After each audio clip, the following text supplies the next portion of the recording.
Praise the Lord, everybody. Pastor Nick here, Reverend Tiff. What? Use your name, right? You thought I was going to say something else. We're here from Link Couples Ministry. So glad y'all could join us this evening. Please do us a favor and share. Get somebody on this evening as we continue to discuss some important things for those who are engaged, as well as married couples who are just seriously dating, considering marriage. Just some particular topics that we go over, and we hope they're a blessing to your life. Again, please do us a favor and share at this time. Alrighty.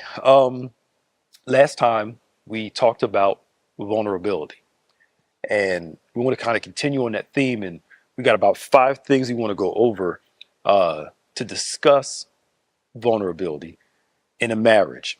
So when you think of, I know what I think of vulnerability, but this is where a lot of couples get mistaken, is they don't go over definitions. And when your definitions are off, your expectations are off. So you have to talk about, what does vulnerability look like to you? What does love look like to you? What does peace look like to you?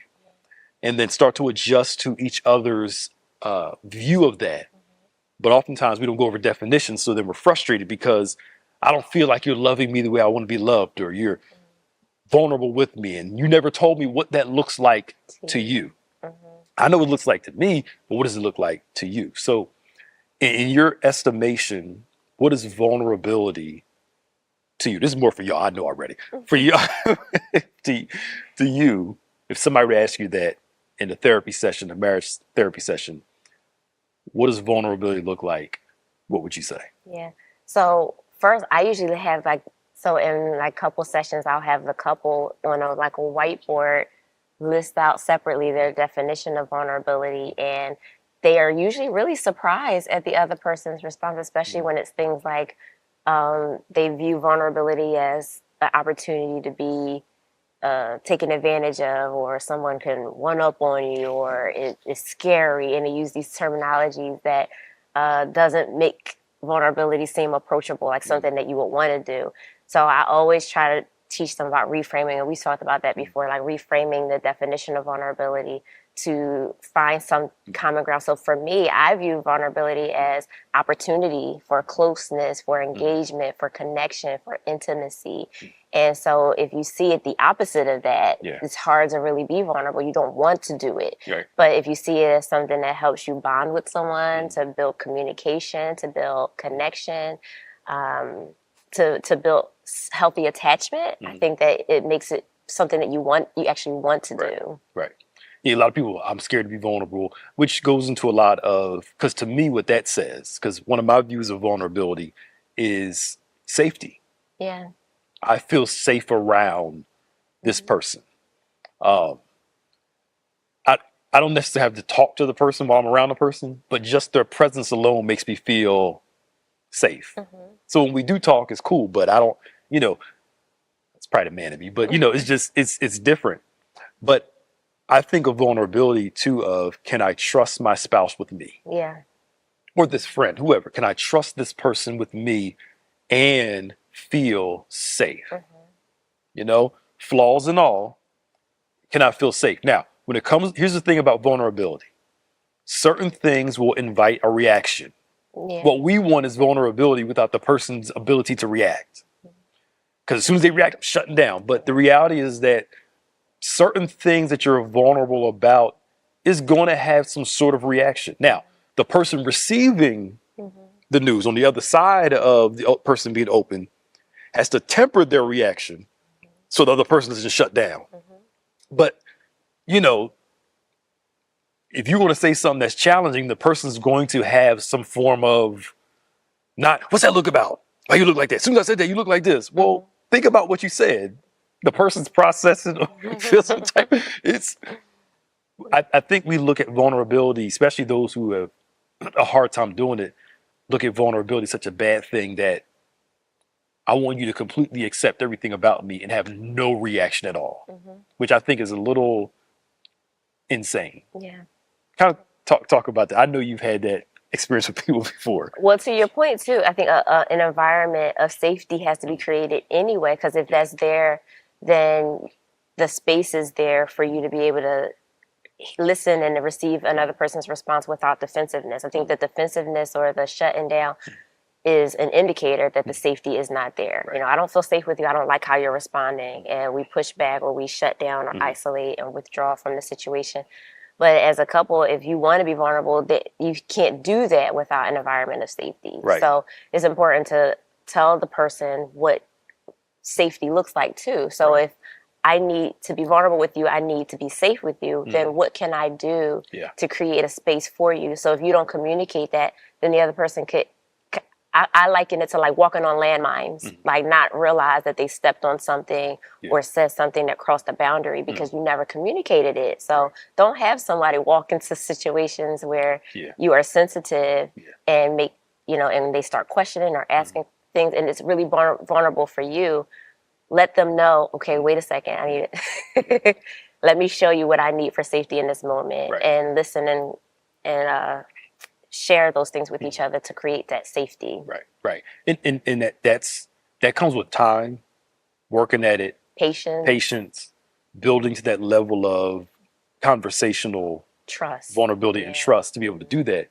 And to trust that, again, going back to the reaction, if the person reacts, you trust them enough that the reaction isn't a negative, you know, because you can't just throw out there, we had a rough season, tell me exactly how you feel. Well, at the time, I couldn't stand you. And the person just sit there and look at you with a smile on their face like, you couldn't stand me? You know, they're going to have something. But again, the person reacting has to be careful of the reaction that they have. You know, all that time I hated your mom. And the person's like, hold up. You know, but we have to, but a lot of that comes with trust. Yeah. But I get it when you're not used to being vulnerable. The person can blink as soon as you say, why you blink like that? I had people... Yeah. Why you look like that? Like nothing. That's fine. What's the problem? What's wrong? Why you look like that? Nothing. I just blinked my eye, you know, just, you know, but that's their own sensitivity. So what does vulnerability look like in your relationship? The next thing, and this is difficult in our current world, is in vulnerable moments, make sure you're present. I'm not talking about your body being there. I'm talking about your attention, your focus, put your phone down. If you have to, turn the TV off. If you can't do, you know, if you won't allow it to be a distraction. But in a world of distractions, it's easy to get caught up in other things. But if the person's pouring their heart out and you're looking at them, looking at TV, looking at them, the person's like, hello, I'm bearing my soul and you're just not interested. And so talk about being present. Emotionally, psychologically, you know, and not just your body being there. Yeah. So we do this thing called like the initiator and the inquirer. So usually the initiator is the person who, at the time they have the floor. So if they're sharing, the inquirer has a job too of asking questions and showing genuine interest, not becoming defensive or putting out their own point of view at that time, but being a good listener and asking the right questions. So the initiator, though, has a responsibility to be open, be honest, be clear, but not make assumptions, not put how you think the other person will respond into what you're trying to say to them. But you want to be fair and make sure there's a good give and take in your conversations with people. I think it's just important that you are a good listener and that you're present, but you're showing genuine interest in what your person is saying. Otherwise, it makes people want to shut down. That is safety, you know. Like, oh, I hear you, you know, what about this? Does this make you feel this way too? Okay, what can I do? You know, but if you're just like, okay, I hear you. I heard you, you know, like, do you understand what I'm saying? Yeah, I got you. You know, then it's like, you know, people feel like they're on an island by themselves and living in isolation in their relationship and the person doesn't really care. You got to show some kind of interest in what the person is saying. Yeah, show care. And sometimes the person wants the answer as well as your care. Like, it's great that you got the answer, but I also want you to show me some care during the process, not just, well, easy, just do this, boom, and just move on. And they just move on. You're like, well, dang, I just pour my heart out to you. I don't get like I feel you, you know. It feels like a business meeting. Yeah, it was like, versus, you know, some sort of connection. But in a world that keeps us from being present, because we got so many devices and things going on, it's important to have uninterrupted, present time with a person, Mm-hmm. you know? And if you don't have that, it's the person's not going to feel cared for because it's like, well, your interest is somewhere else, Mm-hmm. Mm-hmm. you know? And like you said, just even this simple, Yeah, I hear you. mm-hmm, Mm-hmm. yeah, just the eyes, Mm-hmm. look, pay attention. Ask questions for clarity, be engaged, Yeah. But we'll just be like, our body language, fold our arms, we are distracted and keep glancing at our phone and things like that. It makes the person feel like you don't Yeah. care, you're not interested. Yep. That's hard when you're trying to be vulnerable and you're sharing something. I think sometimes we don't think about the other person and what it takes for them to open up and share certain things that to us is minimal, but to them takes a lot of work and they need care in that moment. And if you care for someone, you have to be willing to take a step back and say, if they're saying something to me, just in case this is a very vulnerable moment for them, let me give them my undivided attention and show concern, Yeah. And it's for those who are more process oriented, like a lot of people that are like in mathematics, engineer, those kind of fields where you're more process oriented, logic based, you can't approach a relationship like it's a logical math problem, you know? And I think a processor has to tell the person, look, I know you still opposites. Logic people usually attract more of the expressive emotional people. Like, you know how I am. I'm here with you. I'm just thinking. As you're talking, I'm processing. Yeah. And then, so the person knows ahead of time, my quote unquote non-reaction doesn't mean I'm not present. Right. But at the same time, that person, I was talking to somebody, just little small things, like, interesting. You intentionally show interest because they're like, I am interested. I'm listening. I'm processing. I'm like, but you got to know the person you're with. It's so funny talking to this person about that. It was actually a woman too. Like, just show small signs of care while you're processing. And that's okay. We can't expect the exuberant person can't expect the processor to be like them. The processor can't expect the exuberant person. You're so emotional. You're just too over. Let's just learn to work together. Anything else before I go? Just on that note, I think vulnerability is work. And I think some people expect to be in a relationship with somebody and it's just something that's just naturally occurring. But like we said earlier, it takes time and patience and communicating over, building a team with someone, give and take, trial and error, what works for you, what doesn't. But we think, you should just know. Why do I have to tell you? But that's not a relationship. And we go in and we're offended easily. We lose patience because someone doesn't immediately understand how to support us. But it doesn't work that way. Vulnerability takes time. It's a process. It's a skill. I think it's a skill set that people have to develop. We all have to develop that. Yeah, that's good. That's good. Look, we'll do one more because we got to go. Okay. And we'll do the next two in August. Cool, Maya? All right, we'll do the next two in August. This will help her out. Her schedule. Last but not least, let your spouse speak uninterrupted.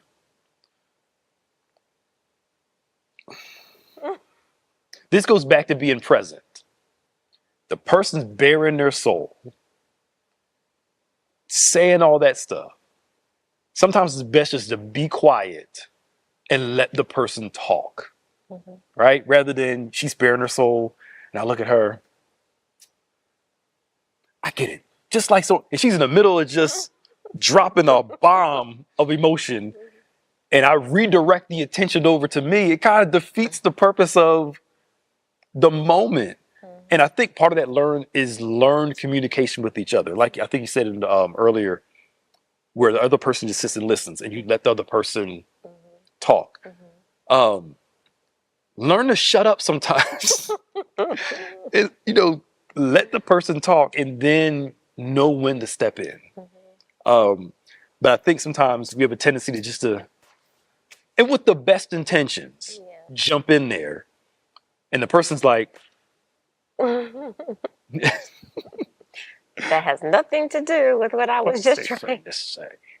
Or if you need a clarifying question, like sometimes let the person kind of get it out first and then say, look, let me go back over, as Bishop says, so you're saying this is what what you say. I can't remember the whole three process, but it starts off with a question like, so you're saying this. So this is what you said, to make sure you're clear and the person's clear on what they're saying. But uninterrupted conversation at certain times is absolutely important when it comes to vulnerability. And we're all guilty of it at times, especially women. We do it all the time, you know. And it goes back to that thing about we listen to respond versus listening to hear and understand. And sometimes we have to check ourselves in those moments when we do that and give our partner space to say, I was talking, babe, wait a minute. And not get offended by that. It happens, but you know, but again, we want to create safety so that people feel like they can share and open up and feel supported without all of the distractions. Yeah, and even like in the argument, sometimes, and this is what we're going to get to more next time. That uninterrupted speech is we're so quick to try to defend ourselves during a very heated discussion that we're not listening to the person. Right. So they say something. Wait a minute, hold on real quick. No, that's not how it happened. And you know, we're more interested in winning the discussion rather than actually hearing the person out. So uninterrupted conversation is important, you know, and learning when to sit back and say, you know what? Okay, let's go through process, and then let me chime in when necessary. Now, there are times where, you know, you may have step in and say, look, hold up real quick. Let's rethink this real quick before you say something crazy. Think about what you're saying. You know, but uninterrupted conversation does help produce vulnerability. I was reading some psychology thing and they were talking about that this morning. That whole uninterrupted conversation, because it makes the person feel valued because you actually want to listen to what I have to say. Right. You care about what I have to say, you know, and then jump in. But men and women do it differently. Like women, when y'all talk over each other. It's like a whole maze of, and y'all understand each other with all of this. Most men during hard conversations, okay, you talk, all right, I'll talk. You talk, I'll talk. And then every now and then you may jump in. But, and here's the thing, an interjection is the same thing as an interruption. Well, I was just saying.